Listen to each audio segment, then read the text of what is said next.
কবি শক্তি চট্টোপাধ্যায়ের লেখা কবিতা অবনী বাড়ি আছো। অবনী বাড়ি আছো? অবনী বাড়ি আছো? দুয়ারেতে ঘুমিয়ে আছে পাড়া, কেবল শুনি রাতের কড়া নাড়া। অবনী বাড়ি আছো? বৃষ্টি পড়ে এখানে 12 মাস, এখানে মেঘ গাভীর মতো চড়ে, পরাণ মুখ সবুজ নালি ঘাস দুয়ার চেপে ধরে।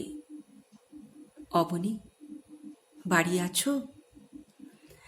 আধে কলির হৃদয় দুরোগামী, ব্যথার মাঝে ঘুমিয়ে পড়ি আমি, সহসা শুনি রাতের কড়া নাড়া।